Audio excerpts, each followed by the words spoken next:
Apa saja sih sebenarnya Bu Anissa tumbuhan-tumbuhan yang bisa kita pakai atau kita gunakan untuk menguatkan paru-paru kita di tengah kondisi lingkungan yang buruk ini? Oke, jadi dari yang saya pelajari, ada banyak loh jenis-jenis tumbuhan yang kita bisa pakai untuk meningkatkan fungsi paru-paru kita ya. Jadi kalau ada tumbuhan yang punya antioksidan yang tinggi, itu bisa kita ramu, kemudian kita minum, kemudian setiap hari untuk bisa meningkatkan fungsi tidak hanya paru-paru kita, tapi juga fungsi tubuh kita yang lain.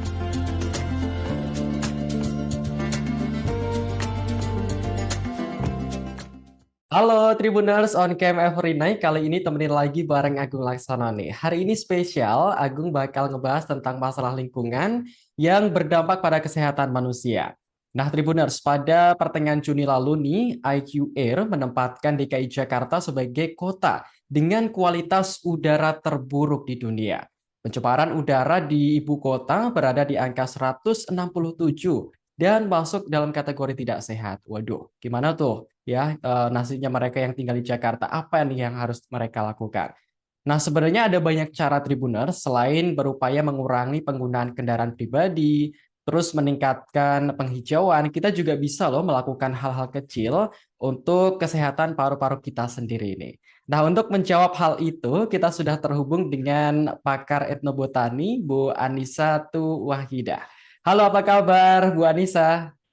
Iya, alhamdulillah baik. Halo Tribuners, ketemu lagi dengan saya. Oke, gimana Kak Agung nih? Apa yang mau kita bincangkan pada malam hari ini? Ya, jadi kita membicarakan isu-isu yang lagi hangat Bu Anissa ya tadi ya tentang pencemaran lingkungan. Nah, nanti kaitannya dengan Ibu Anissa sebagai pakar botani juga, nanti kita kaitkan apa sih sebenarnya tumbuhan-tumbuhan apa saja sih yang bisa menguatkan paru-paru kita. Tapi sebelum itu, aku mau minta tanggapan dulu nih sama Bu Anissa. Gimana tanggapannya melihat fakta tadi Bu, bahwa ibu kota negara kita ini ternyata menjadi kota dengan kualitas udara terburuk di dunia.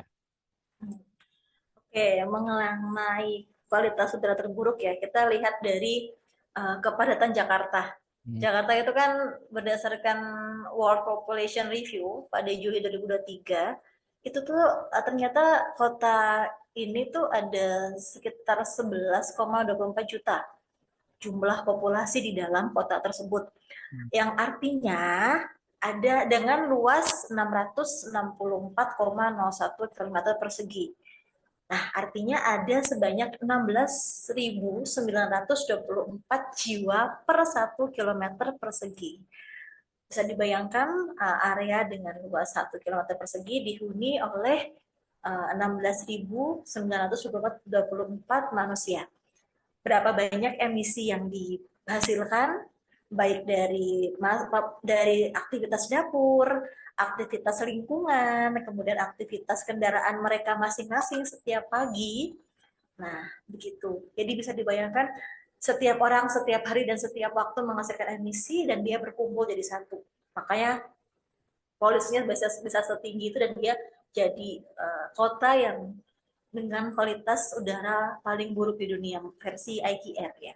Oke, dan itu pun belum belum belum dihitung belum dihitung dari kendaraan-kendaraan yang lewat di kota tersebut yang berlalu lalang. Itu jadi akan menambah lagi emisi udara kotor di kota tersebut.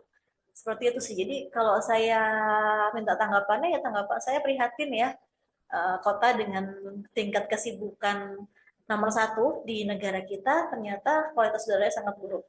Walaupun di sana sudah banyak RTH-RTH yang didirikan, tetapi ternyata belum efektif untuk bisa menyerap polusi udara yang merajalela di kota tersebut. Ya, Seperti itu. ya, kita semua tentu prihatin ya Bu Anissa dengan Iya, kondisi betul. seperti itu. Tapi Iya, sayangnya nih Bu Anissa ya, kita nggak akan pernah tahu nih Bu, kapan pencemaran udara ini akan berkurang atau membaik ya. Maka dari iya, itu betul. ada sih sebenarnya beberapa langkah yang bisa kita lakukan sebagai individu dalam tanda kutip hidup berdampingan dengan polusi udara. Nah, salah satunya ini dengan mengkonsumsi herbal penguat fungsi paru-paru. Nah, Bu Anissa ini kan pakar botan ini ya. Apa saja sih sebenarnya Bu Anissa tumbuhan-tumbuhan yang bisa kita pakai atau kita gunakan untuk menguatkan paru-paru kita di tengah kondisi lingkungan yang buruk ini? Oke, untuk berbicara mengenai herbal, tumbuh-tumbuhan herbal yang menguatkan paru, ini tidak hanya digunakan oleh masyarakat yang hidup di kota-kota berpolusi ya. Tidak hanya di Jakarta, mungkin orang-orang yang di perkampungan pun ataupun di kota-kota yang lebih kecil pun pasti akan terpapar ya namanya udara kotor ya Hmm. atau polusi udara. Sebelumnya kita mesti tahu apa sih kandungan dari polusi udara, kenapa kok bisa merusak paru-paru kita kalau kita lama-lama terpapar ke udara tersebut. Kenapa kok berbahaya? Nah, itu kita mesti perlu tahu dulu sebelumnya. Jadi untuk mengawalinya, kandungan dari polusi udara itu kan ada banyak radikal bebas ya. Ada banyak zat-zat yang udara yang kita tuh nggak boleh hirup, kayak karbon monoksida, kemudian sulfur dioksida, amonia, nitrogen dioksida, nitrogen peroksida, nitrogen oksida, dan apa senyawa-senyawa yang mudah menguap itu kan sangat berbahaya untuk pernafasan kita. Karena tubuh kita kan hanya menyerap oksigen. Tubuh kita hanya menyerap oksigen yang itu digunakan oleh darah kita untuk mensuplai sel-sel tubuh kita. Nah, kalau yang disuplai bukan oksigen, yang disuplai itu nitrogen dioksida atau karbon monoksida yang sangat beracun, yang bisa meracuni hemoglobin kita, pasti kan tubuh kita yang tadinya oksidasi tubuh kita yang tadinya lancar, jadi akan menurun. Jadi nggak cuma paru-paru aja, tapi juga fungsi tubuh kita akan jadi lemas, mau beraktivitas juga malas, mau berpikir juga pasti akan gampang ngantuk. Jadi banyak efeknya. Jadi sangat berbahaya sekali polusi udara ini. Seperti itu. Jadi uh, karena kita adalah makhluk dari alam, kita lebih baik kembali ke herbal. Bagaimana sih caranya memanfaatkan tumbuh-tumbuhan yang ada di sekitar kita untuk bisa memperbaiki fungsi paru-paru kita. Jadi yang tadinya udah tercemar racun, ketika kita kasih obat-obatan itu, dia bisa berfungsi lagi dengan prima, dia dapat memumpahkan oksigen yang banyak ke sel-sel tubuh kita. Seperti itu. Oke, jadi dari yang saya pelajari, ada banyak loh jenis-jenis tumbuhan yang kita bisa pakai untuk meningkatkan fungsi paru-paru kita ya. Paru-paru itu kan dia, karena tadi kita tahu ya bahwa polusi udara itu banyak zat beracun atau gas beracun yang merupakan yang berbahaya untuk tubuh kita. Apa sih zat beracun itu? Yaitu adalah radikal bebas yang bisa merusak oksidasi di tubuh kita atau fungsi-fungsi enzim di tubuh kita. Radikal bebas itu bisa dihancurkan, bisa ditekan aktivitasnya dengan zat yang namanya antioksidan. Itu yang mau kita cari di herbal. Jadi kalau ada tumbuhan yang punya antioksidan yang tinggi, itu bisa kita ramu, kemudian kita minum mungkin setiap hari untuk bisa meningkatkan fungsi tidak hanya paru-paru kita, tapi juga fungsi tubuh kita yang lain. Yang pertama nih, mungkin Tribunus nanti bisa dibantu ya untuk melihat gambarnya, biar Oh, tahu kayak gimana sih bentuk iya. tumbuhannya gitu. Iya. Kayak gimana saya nggak tahu tumbuhannya kayak gimana. Yang pertama ada sisik naga atau daun pis-pisan. Pernah nggak Mas Agung lihat tuh? Daun Pis-pisan. pis-pisan. Mungkin kalau di daerah lain mungkin penyebutannya beda kali ya, Bu ya. Tapi saya belum Si, pernah dengar, jujur belum pernah dengar itu. kalau pernah jalan-jalan ke gunung atau ke Hmm? perbukitan atau ke puncak, terus ngelihat batang pohonnya ada kayak daun-daun yang tumbuh, pernah nggak? Oh, yang melilit yang di Ya, Oh, betul, ya yang yang dipilih pohon itu. ya melilit Nah itu, kecil-kecil di pohon itu ya, Bu Anissa ya. nah betul lah, berarti sering lihat, sering amatin pohon nih, masa anak Agung nih, kayak gitu. Mungkin Nah itu kurang tahu namanya daun namanya aja Bu pis-pisan. Anissa, tapi sering lihat kok. Nah iya itu. Jadi kebanyakan orang-orang yang bukan orang botanis itu dia sering lihat tumbuhannya, tapi nggak tahu namanya apa. Nah, ini tumbuhan ini tuh ternyata dia ini merupakan indikator udara bersih. Jadi jadi kalau misalnya Kak Agung menemukannya di perbukitan atau di puncak, artinya udara di sekitar itu masih bersih, masih bisa dihirup dengan aman. Nah, namanya sisik naga. Kalau nama latinnya Pirosia piloseloides. Nah, masyarakat Bali atau di tepatnya di daerah Tabanan dia menggunakan tumbuhan ini untuk mengobati sakit tuberkulosis Hmm. yang disertai batuk darah. Caranya yaitu daunnya bisa dikeringkan, kemudian ketika sudah kering diseduh dengan air hangat atau air panas, atau air hangat lah ya, kita bisa langsung minum. Nah itu langsung diminum. Nah tumbuhan ini ternyata dia punya banyak sekali kandungan antioksidan yang bisa melawan radikal bebas yang ada di sekitar kita. Seperti saponin, kemudian polifenol, minyak atsiris, sterol, fenol, flavonoid, dan tanin. Itu merupakan berbagai jenis antioksidan yang bisa melawan radikal bebas di sekitar lingkungan kita. Seperti itu. Ya. Nanti jadi kalau misalnya Kak Agung nemuin tumbuhan ini nih di puncak atau di mana bisa diambil. Kemudian dikeringkan terus diminum. Nggak setiap pagi atau setiap malam untuk bisa memperbaiki fungsi paru-paru kita. Ya, itu yang pertama. Lalu ada yang namanya tumbuhan namanya benalu. Benalu. Tahu benalu nggak? Ya, benalu yang selama ini kita kenal sebagai tumbuhan Parasit. pengganggu ya, Bu ya. Ya, betul. Kita kenal sama ini benalu itu merupakan parasit Hmm. yang banyak ditemukan di pohon-pohon, baik pohon buah ataupun pohon-pohon yang lain yang mengganggu pertumbuhan si pohon tersebut. Bahkan ada yang dikatakan, lu mah benalu aja nih, nggak ngapa-ngapain cuma numpang tidur sama makan misalnya gitu kan. Jadi konotasinya si benalu itu sangat-sangat jelek. Ya. Itu dia nama latinnya Loranthus speciosa atau Loranthus sp. Nah, ternyata masyarakat di Desa Yanin dan Braso di wilayah Jayapura, Papua, mereka memanfaatkan daun benalu itu untuk mengobati radang paru-paru, Hmm. ya. Jadi paru-paru itu bisa radang. Kenapa bisa radang? Karena bisa terserang oleh bakteri. Jadi yang tadinya udah terpapar sama polusi udara yang sangat mengganggu, terus dia terpapar sama bakteri, makin parah nih paru-parunya. Nah, si daun benalu ini ternyata dia juga punya antioksidan untuk menghalau si radikal bebas. Dan selain itu dia juga punya antibakteri.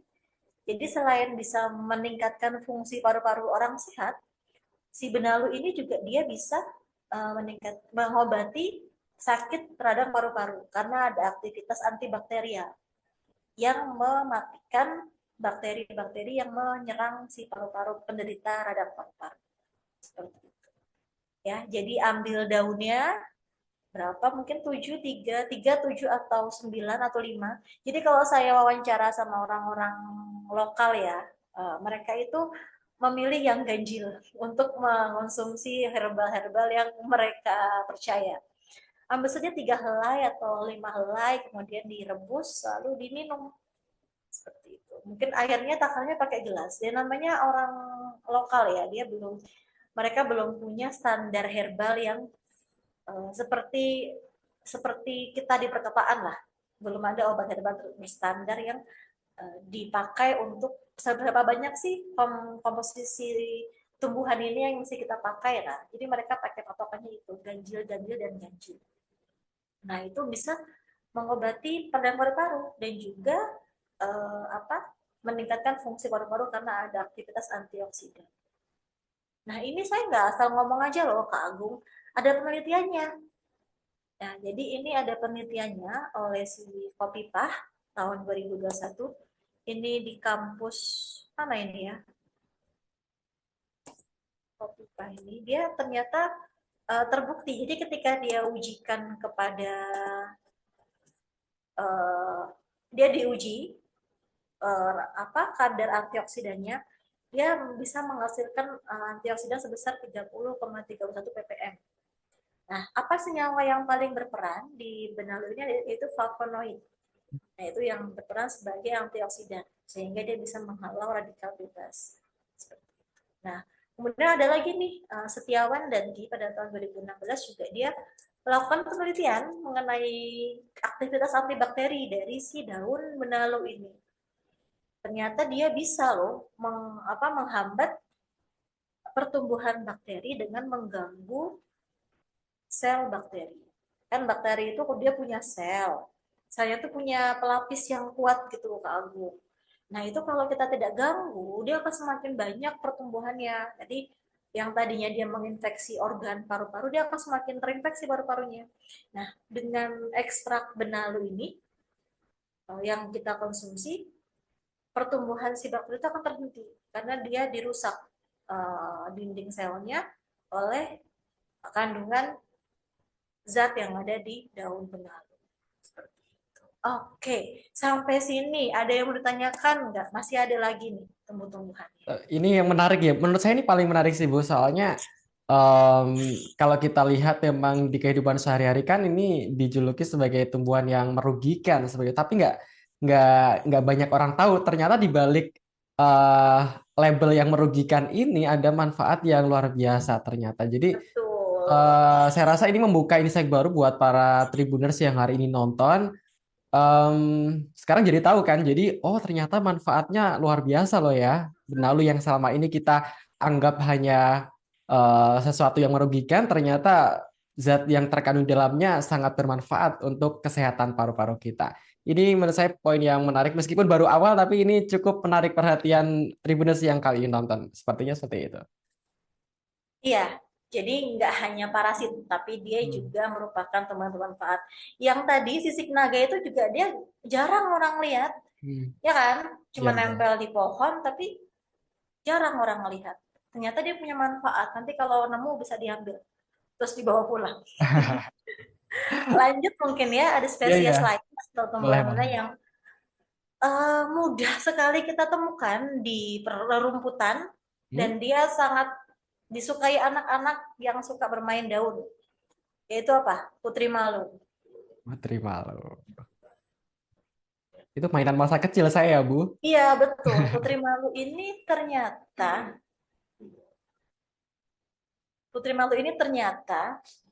dia punya punya zat yang bisa sama seperti si benalu tadi, antioksidan juga.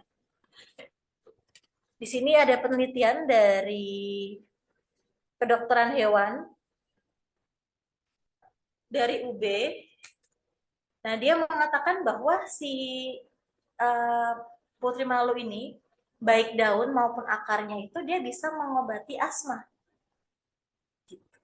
Nah, sama dengan benalu tadi, masyarakat Jayapura di desa Yanim dan Braso ini menggunakan daun putri malu untuk mengobati penyakit paru-paru juga. Jadi karena mereka masih hidup di alam ya, belum mungkin fasilitas kesehatan belum banyak di wilayah tersebut, sehingga mau nggak mau mereka harus pintar untuk mencari obat-obatan herbal untuk mengobati tubuhnya yang sakit.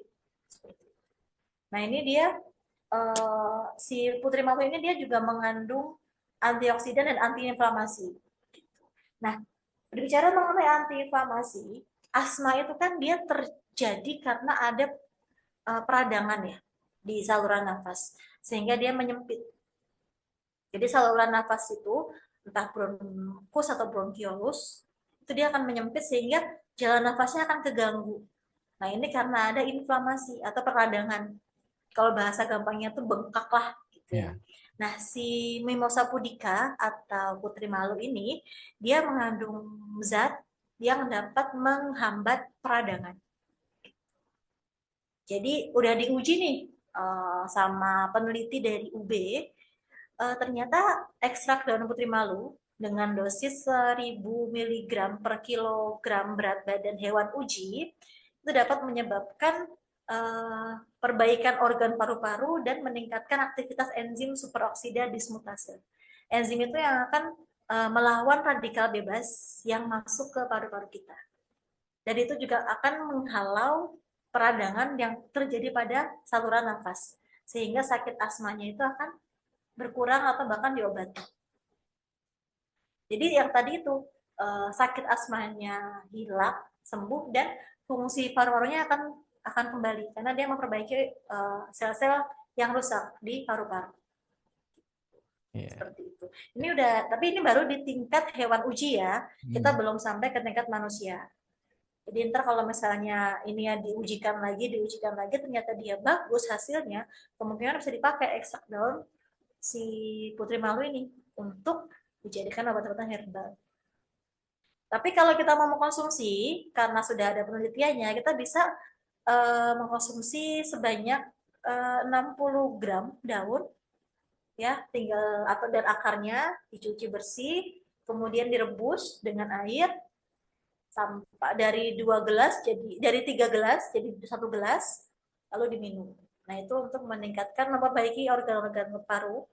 Jadi kayak sel-sel yang rusak itu akan ada perbaikan sel dan kemudian ada perbaikan saluran nafas. Tuh, rumput aja yang sering kita injak-injak bisa dipakai untuk obat.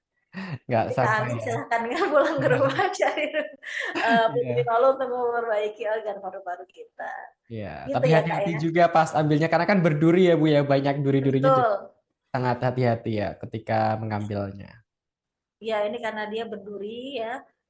Tapi ini anak-anak sering mainin sih karena kan daunnya bisa nutup sendiri ya. Iya, Sentuh nutup sendiri terus dia balik lagi. Jadi kayak menurut mereka kok bisa daun gerak kayak gitu gitu kalau kata anak-anak. Ini dia bermanfaat untuk obat paru-paru. Kemudian tahu pare nggak? pare tahu yang ya setiap hari biasanya dibikin sayur kan ya Bu ya. Sering makan berarti ya, karena setiap Eh, hari. pernah coba tapi nggak terlalu suka dan Ya tahu. biasanya biasanya laki-laki jarang suka pare ya bang. Iya, karena ya cari yang wajar rasanya yang wajar-wajar aja lah Bu. Ya ternyata pare ini juga dia bisa mengobati asma. Hmm. Hmm, gitu. Hmm. Dan ada penelitian juga, dia juga mengandung flavonoid, Hmm. saponin dan alkaloid yang Hmm. tadi kita udah bahas di awal. Itu dia juga mengandung aktivitas antioksidan. Artinya dia juga punya kemampuan untuk menghambat atau melawan radikal bebas yang ada di polusi udara. Keren ya, ciptaan yang maha kuasa itu hanya sebuah pare, tapi ini bisa dikonsumsi, jadi nggak perlu direbus. Dikonsumsi aja pahit, apalagi direbus ya. Kayak gimana rasa rasa si air rebusannya itu.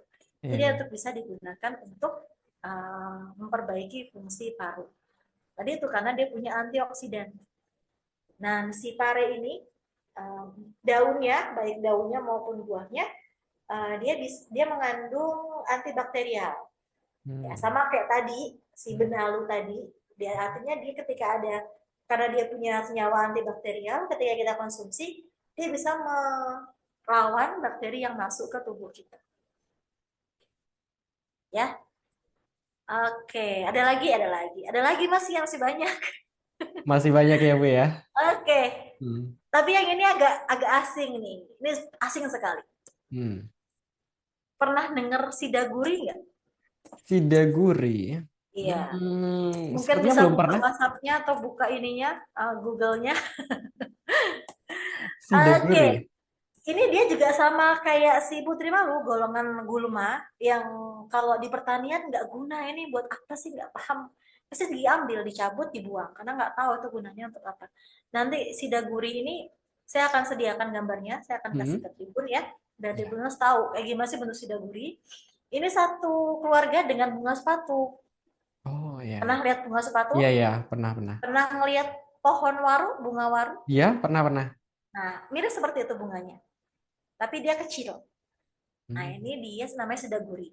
Nah, sidaguri ini dia bisa menghambat aktivitas bakteri juga. Jadi, sama seperti benalu dan si pare tadi, dia punya aktivitas antibakterial untuk menghambat bakteri yang masuk ke dalam paru-paru kita. Yang lebih spesifiknya, dia menghambat bakteri Klebsiella pneumoniae. Hmm. Mungkin itu aja kali ya yang bisa saya share mengenai herbal-herbal yang dapat menguatkan paru-paru. Masih banyak sebenarnya. Kita makan buah-buahan pun itu juga memperkuat paru-paru kita karena dia juga mengandung antioksidan bebas kan. Gitu. Ya, Buah-buahan, sayur segar itu juga dia bisa membantu kita untuk memperbaiki sel-sel tubuh kita. Gitu. ya. Ya, ternyata memang faktanya banyak banget ya Bu Anissa ya. Tumbuhan-tumbuhan yang bisa Betul, kita konsumsi iya. dan ternyata manfaatnya bisa untuk menguatkan paru-paru kita. Saya yang paling kaget sih tadi yang benalu itu Bu Anissa ya. Nah, Ternyata iya. disangka Benalu memang sama Putri Malu kali ya, karena iya ya. sama-sama gulma kan. Hmm, ya. Oke. Nah, kalau melihat tadi dipaparkan Bu Anissa ya, beberapa tumbuhan yang bisa untuk menguatkan paru-paru kita. Lalu kalau kita lihat studi kasusnya ini seperti di Jakarta ya Bu ya, dengan kondisi udara yang tadi yang dikatakan paling buruk di dunia menurut IQR tadi, apakah tumbuhan-tumbuhan tadi itu bisa dibudidayakan atau ditanam di ruang sempit seperti ibu kota kita? Oke, tadi kan kita udah bahas mengenai ada Putri Malu di situ, Hmm. ada Putri Malu, kemudian ada Sidaguri yang dia memang dia hanya gulma, dia bukan pohon. Artinya ketika ditanam di lahan-lahan sempit di Jakarta pun itu sangat memungkinkan sekali. Jadi bisa aja gitu kita tanam itu. Bahkan si sisik naga itu kan dia gampang ditemukan di alam ya, atau di daerah-daerah yang pegunungan di puncak. Kita itu bisa ambil. Lalu kan dia dia tuh paku, dia bukan tumbuhan berbiji, dia paku sehingga dia tinggal kita ambil aja sporanya, Hmm. itu bisa kita tanam di tanah. Dan dia akan merambat. Dan itu dia nggak butuh ruang yang begitu banyak untuk menumbuhkannya. Gitu. Ya, tadi ada Putri Malu, kemudian ada Benalu. Benalu pun kita bisa tanam tapi dalam tahapan semai, bukan Iya. tahapan pohon. Jadi Hmm. walaupun dia lahannya sempit masih bisa dipakai. Kayak gitu. Ya. Jadi sangat memungkinkan ini ya Bu ya diambil terus dibudidayakan sendiri di pekarangan sempit sekalipun tetap Betul, bisa. betul, betul, betul. Ya, ya. Jadi kalau udah lihat manfaatnya tadi bisa kita praktikkan nih ya Tribuners ya, siapa tahu juga bermanfaat bagi kesehatan kita sendiri. Nah, kalau menurut Bu Anissa nih, apakah tadi Bu Anissa banyak mencontohkan ini ya mungkin di luar Jakarta ya terutama ya di beberapa daerah penggunaannya masih banyak yang pakai herbal tadi seperti itu. Tapi kalau di Jakarta sendiri, apakah mereka sebenarnya udah sadar sih Bu dengan manfaat tumbuhan-tumbuhan itu? Oke. Gini, kalau ini saya mesti pakai penelitian nih, artinya saya mesti Hmm. bikin survei sehingga saya tahu Ya. masyarakat Jakarta kira-kira mau nggak sih pakai herbal. Tapi ada loh penelitian yang sudah dilakukan pada tahun 2018, itu telah terbukti bahwa masyarakat perkotaan, terutama di wilayah Jakarta, mereka itu mau menggunakan jamu, asalkan Hmm. terstandar. Jadi kalau di istilah farmasi itu namanya obat herbal berstandar Hmm. itu atau terstandar ya. Jadi namanya OHT atau OHB. Terus OHT, obat herbal terstandar. Jadi sudah pas berapa takarannya, apa aja kandungannya, dari mana saja yang dibikin. Udah ada kan perusahaan herbal yang sampai sekarang masih berdiri. Hmm. Saya nggak perlu sebutkan namanya ya, itu saya tahu semua. Dan Boleh. dia memproduksi produk-produk yang berbasis tumbuhan, mungkin dari rimpang-rimpangan, jahe, temulawak, segala macam yang dia ramu dan ketika konsumsi pun kerasa gitu bedanya di tubuh kita. Oh, lebih seger ya, lebih sehat ya, bisa hilang ya pusing-pusingnya. Nah, itu memang karena sudah terstandar. Dan masyarakat perkotaan, apalagi masyarakat terdidik ya, Jakarta itu kan kebanyakan orang terdidik, mereka akan memanfaatkan atau mau beli jamu asalkan dia sudah aman kandungannya. Beda dengan masyarakat lokal yang masih di pedesaan, pedalaman gitu ya, mereka memang akses kesehatannya kurang Hmm. sehingga mereka mengandalkan dukun-dukun obat yang punya pengetahuan lebih, yang mereka anggap punya pengetahuan lebih. Nah, di sini ya Bu Tani bermain seperti itu. Ya, Jadi kalau jadi ditanya kira-kira mau nggak ya mengkonsumsi herbal? Mau, mereka mau asalkan ada standar penggunaannya sehingga mereka tahu oh ini nggak berbahaya. Gitu sih yang saya perhatikan. iya, tapi mungkin setelah nonton ini mungkin mereka akan mulai tertarik nyoba kali ya Bu ya. Dengan Ya, bahan-bahan tadi siapa tahu ya mulai tertarik nyoba untuk mengadaptasi cara mungkin masyarakat di luar sana yang memakai itu dan sudah mungkin mereka kan sudah lebih dulu ya Bu turun temurun pasti ya kalau di daerah itu ya memakai iya, itu siapa kali bisa diadaptasi oleh masyarakat perkotaan dan nantinya bisa menguatkan paru-paru mereka seperti itu. betul. Dan mungkin kalau mereka rajin baca akan ketemu tuh ramuan-ramuan obatnya. Begitu Ya, ya. luar biasa ya, gak disangka dengan begitu banyak kekayaan alam kita yang bisa dimanfaatkan untuk penguat paru-paru di tengah kehidupan di Jakarta yang penuh polusi tadi. Nah, kalau kita melihat tadi ya Bu ya, pemakaian tumbuhan herbal, apa sih keunggulannya menggunakan tumbuhan-tumbuhan herbal tadi dibandingkan dengan obat-obatan? yang mungkin bisa dikatakan juga seperti suplemen atau mungkin obat-obatan yang dibeli dari rumah sakit. Apa bedanya? Apakah lebih unggul seperti itu dari yang obat-obatan tadi? Oke, ini pertanyaan yang sering banget ditanyakan oleh banyak orang ya. Emang apa sih keunggulan tumbuhan herbal kalau kita konsumsi dibandingkan kita konsumsi obat-obatan kimia? Sebenarnya gini ya Kak Agung, masing-masing obat itu dia punya fungsi masing-masing.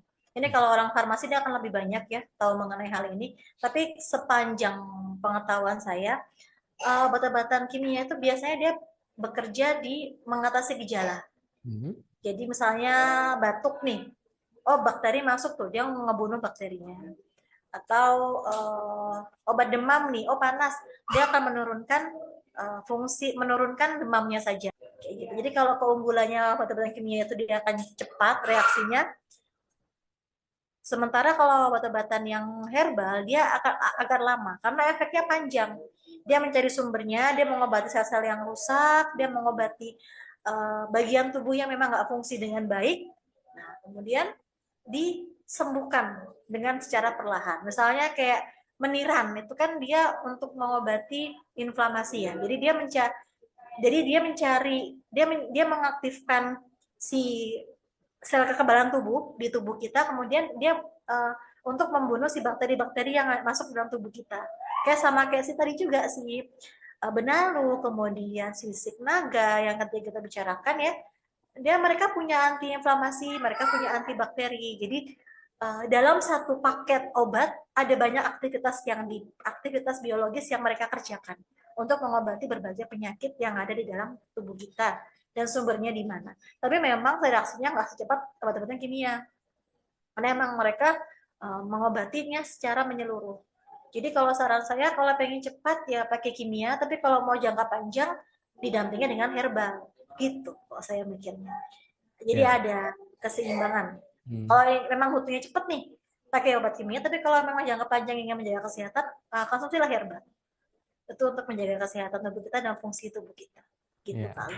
Ya, berarti tapi memang nggak bisa dipungkiri ini memang apa ya untuk kesehatan jangka panjang ini sangat diprioritaskan ya Bu ya kalau untuk Betul. tanaman herbal ini dan saya rasa juga masyarakat sekarang mungkin juga sudah mulai suka untuk apa namanya mengkonsumsi herbal-herbal dan yang lain-lain karena kan apa namanya mereka juga pasti sadar lah ya efek-efeknya jangka jangka panjangnya seperti apa seperti itu. Jadi Iya, betul. Saya sepaham saya sekarang masyarakat udah mulai aware lah sama hmm. lingkungan, sama tubuh mereka sendiri. Jadi akan lebih sadar dengan kesehatannya yang gimana cara menjaganya. Baik, oke. Lalu sebagai penutup nih, Bu Anissa, sebagai ahli botani nih, apa pesan yang pengen Bu Anissa sampaikan kepada masyarakat Tribuners yang hari ini nonton terkait penggunaan tumbuhan herbal tadi? Oke, apa ya? Gini kali ya. Tubuh kita itu kan dari alam. Kita Hmm. itu merupakan produk alam. Gak Hmm. ada kan manusia sintetik. Ya, kita Ya, lahir dari rahim ibu kita, dibuat dari campuran antara sperma dan ovum dari ayah dan ibu kita. Artinya kita produk alam. Nah, sebagai produk alam, lebih baik kita memang mengkonsumsi hal-hal yang dari alam. Sehingga itu mudah diserap oleh tubuh kita, mudah dicerna oleh tubuh kita, sehingga hasilnya pun akan nampak lebih baik, lebih efektif, dan dia akan berkelanjutan jangka panjang. Jadi menurut saya, pesan saya untuk lebih apa ya? Kurangi konsumsi hal-hal kimia, bahan-bahan kimia. Mungkin dari segi makanan junk food ya, mungkin ya. ya, Kemudian karena bagi rekan-rekan yang terpapar udara kotor atau polusi udara setiap hari, jangan lupa maskernya selalu dipakai. Kemudian tetap mulai biasakan untuk konsumsi herbal. Satu atau minimal makan buah sayur yang banyak lah. Buah sayur yang banyak dikonsumsi lebih banyak dibandingkan mengkonsumsi daging dan turunannya dan junk food. Jadi kita sayang dengan tubuh kita juga sayang dengan lingkungan. Gitu. itu tadi ya. Terima kasih Bu Anissa atas sharing-sharingnya hari ini. Luar biasa bermanfaat ya Tribuners ya. Hari ini kita udah mengupas permasalahan tadi lingkungan yang berkaitan dengan polusi udara. Terus dampaknya apa sih sebenarnya sama paru-paru kita? terus dijawab sama Bu Anissa tadi dengan berbagai macam tumbuhan yang ternyata nggak kita, ya mungkin awalnya kita nggak sadar itu bermanfaat, ternyata oh manfaatnya gede banget loh buat paru-paru kita. Saya ucapkan terima kasih lagi sama Bu Anissa yang Oke, sudah meng-share ilmunya sama kita. Semoga ya, Tribuners yang hari ini nonton bisa mengaplikasikan apa yang disampaikan Bu Anissa tadi iya, untuk kesehatannya masing-masing ya, terutama di situasi yang kurang baik, polusi udara yang semakin hari semakin tidak terkontrol tinggi. ini. Iya, Dan kita betul. tentu juga berharap ya Bu Anissa ya, semoga kita apa ya, kualitas lingkungan kita juga semakin baik. Kita sendiri juga sadar, selain sadar terhadap kesehatan, kita juga harus sadar terhadap lingkungan pastinya ya Bu Anissa ya. Betul sekali. Iya, terima kasih ya Kak Agung dan Tribuners semuanya. Saya harap kita semakin sadar dengan kesehatan kita dan lingkungan kita. Oke, Ya, sampai terima jumpa. kasih. Sampai jumpa. Jangan lupa saksikan On Cam Every Next setiap malam Tribuners ya. Hanya di YouTube tribunnews.com. Sampai jumpa lagi Bu Anissa. Dadah. Ya, assalamualaikum. Sampai jumpa. Waalaikumsalam. Terima kasih sudah nonton. Jangan lupa like, subscribe, dan share ya.